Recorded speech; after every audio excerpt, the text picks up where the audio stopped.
Hello guys, welcome to our channel. This is Teja. ప్రస్తుతం మనతో పాటు Congress party general secretary Charan Kaushik Yadav గారు ప్రస్తుతం మనతో పాటు ఉన్నారు. ఆయనతో మాట్లాడే ప్రయత్నం చేద్దాం. సార్ నమస్తే. నమస్తే. రీసెంట్గా రేవంత్ రెడ్డి గారు ప్రధానమంత్రి మోదీ గారిని కలిశారు. సో బయట వినిపిస్తున్న టాక్ ఏంటంటే కేసీఆర్ గారిని అరెస్ట్ చేయడానికి ఆయనతో చర్చించి వచ్చారు, త్వరలో కేసీఆర్ గారిని అరెస్ట్ చేస్తారు అని చెప్పేసి అంటున్నారు. దాని గురించి మీ అభిప్రాయం ఏంటి? అంటే కేసీఆర్ గారిని అరెస్ట్ చేయాలంటే నరేంద్ర మోడీ గారు పర్మిషన్ తీసుకోవాల్సిన అవసరం లేదు.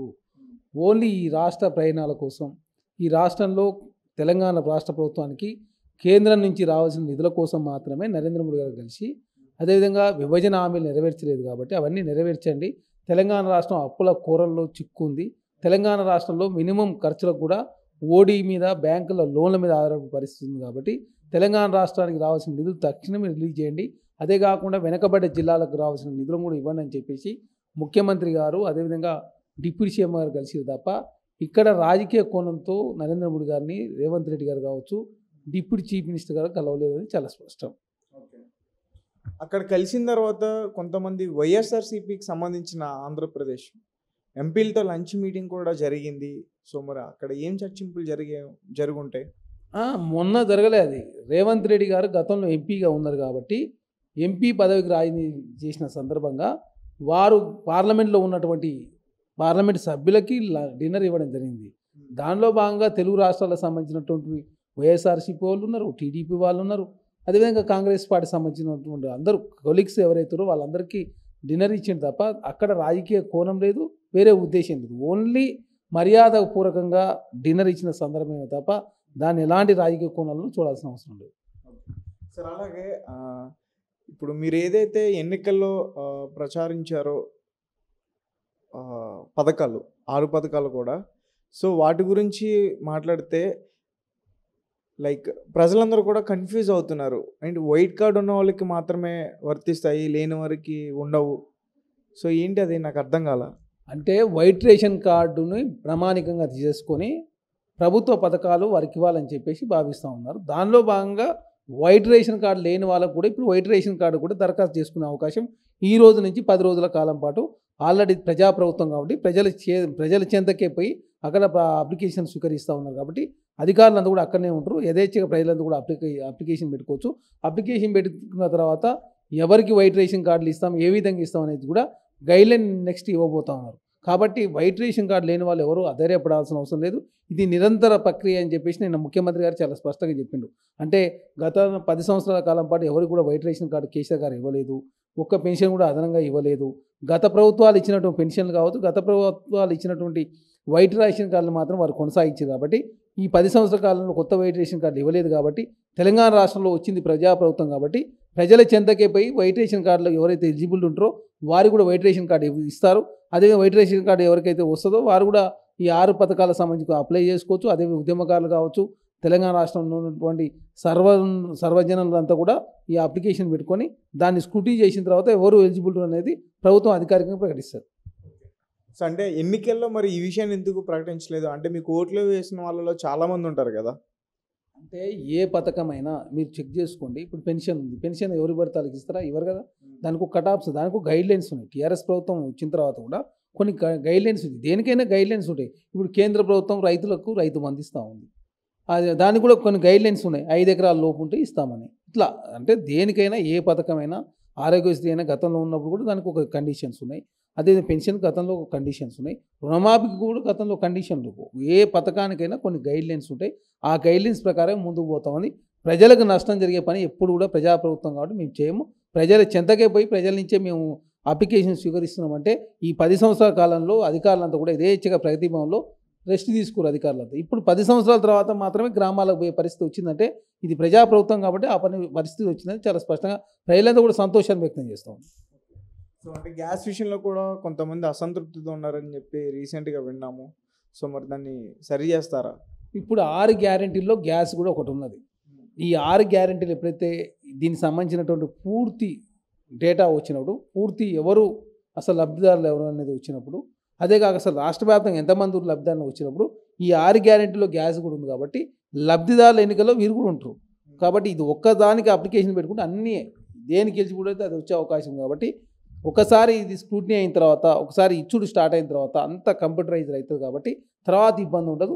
ఇబ్బంది జరగవద్దనే భావిస్తూ ఉన్నారు కాబట్టి ప్రజల చెంతకు పోయి అసలు ఎవరు లబ్ధిదారులు, దానికి ఏం గైడ్లైన్స్ పెడితే బాగుంటుంది, ఎవరు పేదరికంలో ఉన్నారు, ఎవరు పేదరికం లేకుండా ఉన్నారు, ఎవరు అనేది ఆలోచన చేస్తాం. అధికారులు కూడా అంచనా వేస్తూ ఉన్నారు. దానికోసమే గ్రామాల్లోకి వెళ్ళి నేరుగా ప్రజలతో మాట్లాడినప్పుడు అధికారులతో మాట్లాడిన వాస్తవ విషయాలు తెలుస్తాయని చెప్పేసి మొత్తం కాంగ్రెస్ ప్రభుత్వంలో ఉన్నటువంటి ప్రతి అధికారి కావచ్చు, అదేవిధంగా ఎమ్మెల్యేలు మంత్రులతో కూడా గ్రామాలకు వెళ్ళే రోజులు ఉన్నాయి. రేపటి నుంచి గ్రామాలకు వారు కూడా మంత్రులు వస్తారు. ఎందుకంటే ఈరోజు కాంగ్రెస్ పార్టీ ఆవిర్భావ దినోత్సవం ఉంది కాబట్టి నాగపూర్లో ఉన్నారంతా కాంగ్రెస్ పార్టీ మంత్రులంతా కూడా, అదేవిధంగా కాంగ్రెస్ పార్టీ సంబంధించి నిజామాబాద్, ఆదిలాబాద్ సంబంధించిన నాయకులంతా కూడా ఇప్పుడు నాగపూర్లో ఉన్నారు కాబట్టి రేపటి నుంచి వచ్చిన తర్వాత వారు కూడా గ్రామాలకు వెళ్ళే అవకాశం ఉంది.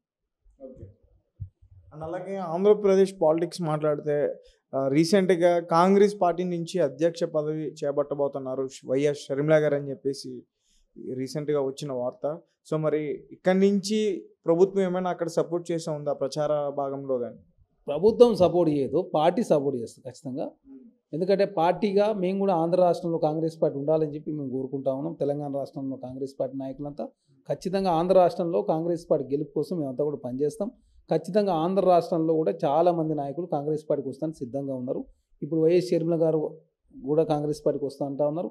అదేవిధంగా గతంలో కాంగ్రెస్ పార్టీలో పనిచేసిన లగడపాటి గారు కావచ్చు, రాయపాటి కావచ్చు, కావూరి సాంబశివరావు గారు కావచ్చు, పనబాక లక్ష్మి కావచ్చు, కిల్లి కృపారాణి గారు కావచ్చు, అదేవిధంగా కిషోర్ చంద్రదేవ్ గారు కావచ్చు, గతంలో కాంగ్రెస్ పార్టీలో ఉండి మంచి పదవులు అనుభవించిన ఎవరైతే ఉన్నారో తెలంగాణ రాష్ట్రం ఇచ్చిన తర్వాత ఆంధ్ర రాష్ట్రంలో కాంగ్రెస్ పార్టీలో ఉన్న నాయకులంతా కూడా కాంగ్రెస్ పార్టీ అక్కడ కనుమరుగైంది కాబట్టి ఈ 10 సంవత్సరాల కాలం ఆంధ్ర రాష్ట్రం ప్రజలందరూ కూడా అర్థమైంది కాంగ్రెస్ పార్టీ ఉంటే ఆంధ్ర రాష్ట్రం ఇట్ట ఉండేది కాదు. భారతీయ జనతా పార్టీ కేంద్రంలో అధికారం నుండి ఎలాంటి విభజన హామీలు నెరవేర్చకపోవడం మూలంగా ఈనాడు ఆంధ్ర రాష్ట్రం దివాలా తీసిందనేది చాలా స్పష్టం. అది మెరుగుపడాలంటే ఖచ్చితంగా అక్కడ కాంగ్రెస్ పార్టీ రావాల్సిన అవసరం ఉంది. ఖచ్చితంగా రావాలని చెప్పి ప్రజలంతా కోరుకుంటా ఉన్నారు కాబట్టి జాతీయ స్థాయిలో కూడా రాహుల్ గాంధీ గారు ప్రధానమంత్రి అయితేనే ఆంధ్ర రాష్ట్రం బాగుపడుతుందని చెప్పేసి అక్కడ ప్రజలంతా కోరుతూ భారతీయ జనతా పార్టీ బీజేపీ అంటే బాబు, జగన్, పవన్ అని చెప్పేసి అక్కడ ప్రజలంతా కోరుకుంటా ఉన్నారు. ఆల్రెడీగా పోరాటం చేసే పార్టీ ఏదైనా ఉందంటే అది కాంగ్రెస్ పార్టీ.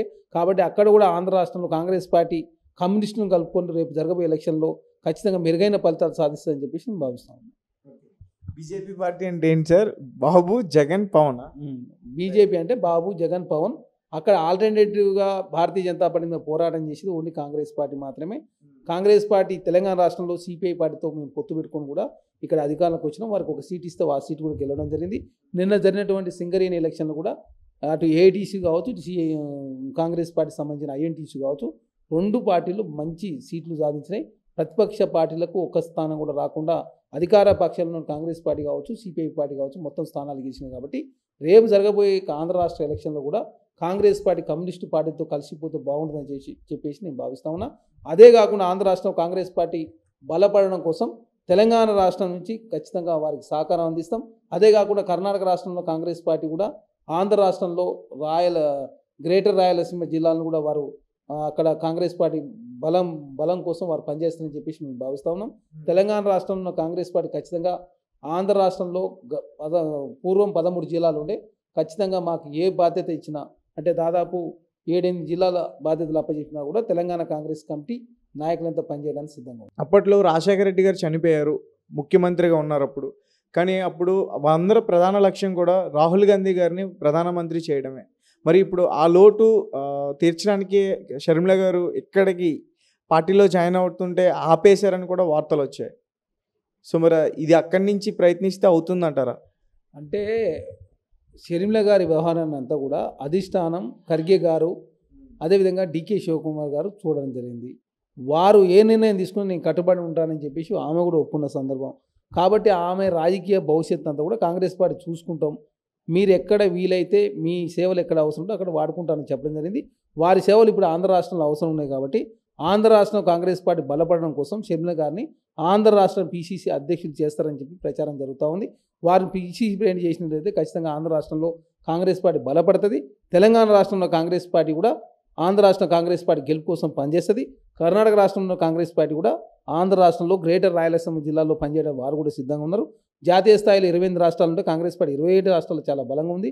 ఆంధ్ర రాష్ట్రం మినహా రేపు షర్మిల గారు కాక ఆంధ్ర రాష్ట్రానికి అధ్యక్షుడు అయితే ఆంధ్ర రాష్ట్రం కూడా కాంగ్రెస్ పార్టీ బలపడి ఖచ్చితంగా రాహుల్ గాంధీ గారు ప్రధానమంత్రి కావడానికి ఆనాడు రాజశేఖర రెడ్డి గారు కోరుకున్నటువంటి కళ నెరవేరాలంటే ఖచ్చితంగా ఆంధ్ర రాష్ట్రంలో కాంగ్రెస్ పార్టీ గెలవాల్సిన అవసరం ఉంది.